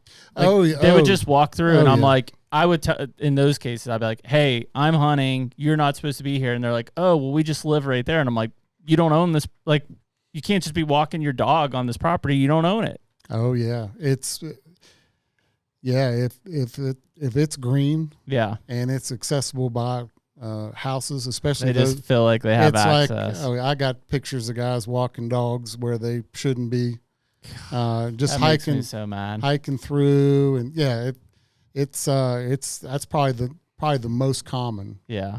Quote unquote trespass. It's like if I was walking through your yard, you would have a problem with it. You can just feel like you can walk through here because it's just land. Yeah, it's the one thing that's limited us, not like in a negative way, but just kind of made things a little bit more difficult. This push for trail systems, and we work really closely with the folks that manage those, and but like you got a 5-acre woodlot, let's put a trail system through it, a bike, a mountain bike track through it, and we can still have full access to those, but it just does make it a little bit more difficult. Bet it does. Especially for those folks that aren't used to interacting with people and but it works out in the end. Do you do much hunting outside of the program, or would you say it occupies, because obviously you're heading it up, does it take a good bit of your time during the season and stuff? Yeah, I have a family farm outside of Morgantown. My best friend I've been going to his farm in southern West Virginia for almost 40 years. Yeah. And a couple other permission pieces around town. So for me, and once West Virginia season comes in full gear, the urban program comes in handy when I only have 2 hours to hunt, and I can't take a whole day, or I don't have a weekend to run, to southern West Virginia or go other places. So do those 7 tags apply to your state bag limit? They don't. Oh wow. They don't. Yeah. Well, yeah, that's huge. Is it 7 total deer, or you said two bucks per person? You could kill 7 deer. Okay. But only two of those can be bucks. And it doesn't count against your state limit. Doesn't count against your state limit. Oh wow. And we've had guys that fill the 7 and then say, "Hey, can I start burning my West Virginia tags in town?" Absolutely. Have at it. Go for it, man. You can, yeah. Because that first year when you could only kill 2, we have 3 antlerless tags. I shot 2 and then filled 3 more on my state antlerless tags. Interesting. Yeah, but we make it very clear you can't do that until you've fulfilled your urban obligations. Yeah. It's not like, hey, I'm gonna go punch my gun tag on this big buck that I've been looking at. Without you. Yeah. And is it just one doe, and then you can shoot both bucks? Is how that works? Or? We do it. you have to kill a doe before each buck. So earn Yeah. each buck. Yeah, earn each Gotcha. buck. Yeah. I want to hear a big buck story that came out of the city. Is there one that was notable or that a guy was really after? There was a big, I think it was pushing 160 above my. That is a big buck for the record. You said Yeah, we don't think it is. That is a big buck. Well, I mean, most of your listeners, got 160 is a big buck about anywhere. It's a giant, and it would be a super Especially giant for this area. super giant to me. And it was in a super tight wood lot, and I think he had just started hunting that year. Got permission on a piece. In fact, he had to follow up with the neighbor to get. And when he brought it down to my house, I mean, it filled the whole bed of his full size truck. I mean, we never aged it, or to my knowledge, he didn't have an age. It was 6+. Just an ancient warrior. Just huge bases. The third year, I shot a deer, killed a nice 9-point. Hunted him, didn't have good access, couldn't really make it happen. Got access to the same property from another, actually through a hospital. And they said, yeah, just park in the back lot. Went in there and the first sit shot it. It was one of my better bucks. It was pushing 140. But the funny thing about it, when I was running the cameras at the other spot, he kind of dropped off of there. I just figured he'd left for the rut or killed him, got him to the processor. We're caping him out, and we found 4 inches of shaft and a 4-blade muzzy buried in him, already starting to Shit. cover over. So he'd made a venture outside the city, got supposedly hopefully into the hospital parking lot, and was still running does like never been shot. Yeah. What do you think? Like, not to belittle it or anything, but like pretty easy, or do you think is it hard? Like, as far as like if the strategy is mainly bait piles and small wood lots, is it like odds of shooting a buck if you're after one in there pretty good, or like not great? Shoot any buck, shoot any buck, pretty easy. Yep. But these bigger bucks are just in tune, man. They survived in the city, man. They know how to live. That's why I said it would be so interesting to collar a 3-year-old buck or older, just to see how they move. And the cool thing about having hunters situated all over town, they'll see same deer, and he's gone. Yeah, he's gone. A mile plus. And he's on another track. That's crazy. And so like any buck, pretty easy. But the big ones, it seems like they are just super ghosty when they come in. And like I said, there's some properties I don't know where they come from. I don't know if they swim the river and come from, way out of. Wouldn't surprise me. They just show up. They're there for first week in November and they're gone, and you just never know where they go. Well, under cover of darkness, you have to imagine, like, we look around during the day and we're like, oh, there's so little deer space, but as soon as that sun goes down, like they're anywhere. They'll just walk right through the middle of the yard, and even the big bucks. And that's where a lot, like early on, a couple of the guys on our committee worked for the city and did some night shifts, and would be doing maintenance. So they're in a vehicle driving around town, and they're like, you wouldn't believe what you see at 2:30 in the morning. Yeah, right down the street. So it's they're there. They're there, especially on the fringes where they have access to property outside of the city limits. Yeah, bigger ground. And some of the farms, they got ag. Where they're moving that direction and then coming back and bedding in the city. Exactly, but it's great. I mean, it's like I said, I got a nephew. I'm hunting with him a lot. So my time kind of slides off a little bit once, but you got 2 hours. I can be in 5 minutes from my house, and the property I hunt, the guy doesn't even own the property. He went to the city manager's office, complained about the deer, and talked to his neighbor, and they agreed to let me on there. And so he's like, hey, just back your truck right here in the yard and go for it. Have at it.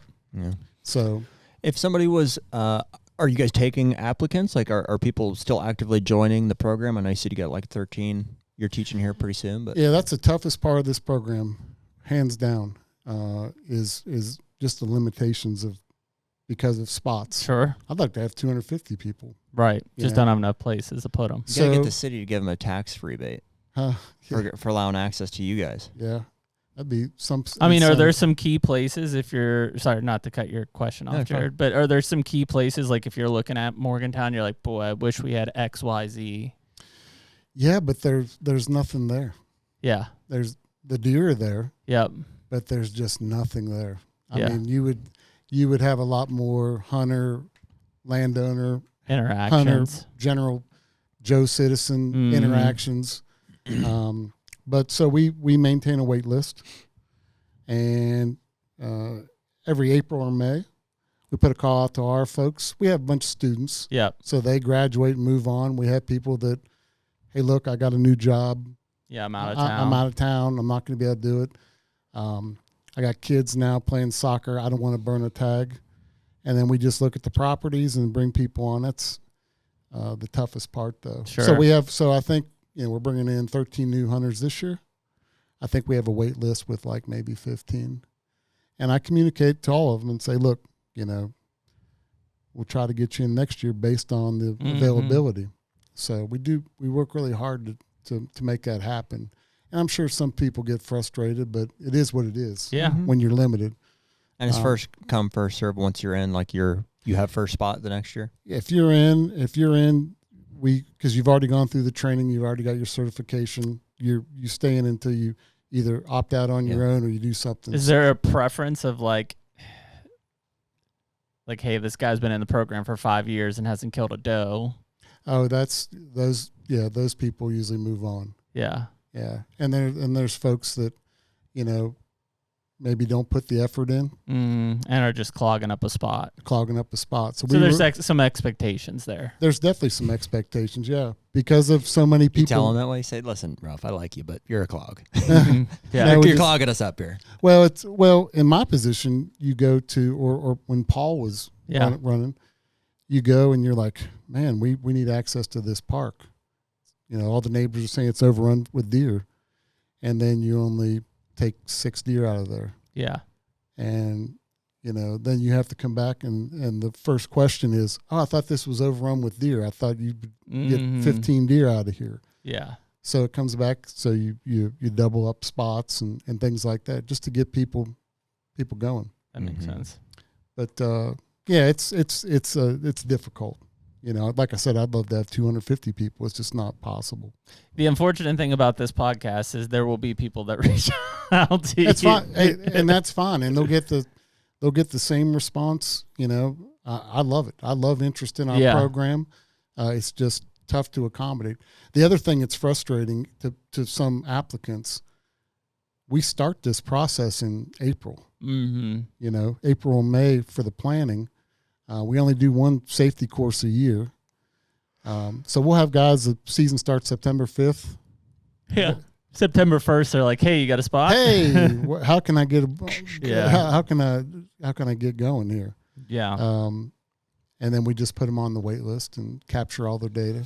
Well, I bet there'll be some people that probably live in similar urban areas that may contact you that are listening to this to be like, hey, I've been dreaming of getting something started in our area like this. Yeah, that would be great.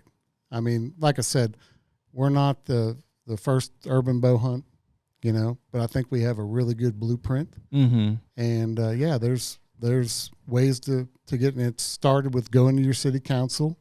Yep. Bringing it up, seeing how it marinates with them, and then go from there. Yeah. What's the easiest way for people to get a hold of you? You want us to drop your email or something, Instagram? I don't know. If you go to the City of Morgantown's website, yep, they have a section on there. Either you search it or it's in one of the 15 drop downs. It's called Urban Deer. my contacts in there. There you go. They can That's the easiest way. send me a Gmail and Perfect. Yeah. It's awesome, man. Yeah. Well, dude, we appreciate you coming up and talking to us. It was nice that you were only 35 minutes away, and it's a cool program. I do think that people will listen to this and reach out about applying it in probably their own situations, especially around the homeowners association. I guess I didn't even think about it down to like that micro level. Yeah. But it honestly, kudos to West Virginia DNR for like taking that approach to be able to apply it. I mean, we're pretty critical of a lot of the state agencies and especially on what's needed, which is a lot of micro level deer management, and most state agencies just aren't willing to do it. Yeah, and I think that just involves a call to the DNR. They'll probably send out either a biologist or a conservation officer. Take a look at the properties. What do you have planned, and let's go with it. You got to have a Dr. Dave Samuel in your back pocket to pull some of those levers too. That certainly helps. I mean, that certainly helped. He was a huge asset. Yeah. He was the driver to get this all started. Yeah. For sure. Well, cool, man. Well, we appreciate you coming on, and we appreciate everybody listening to episode 338 of the HUNTR Podcast, and we will catch you all next week. Later. Take me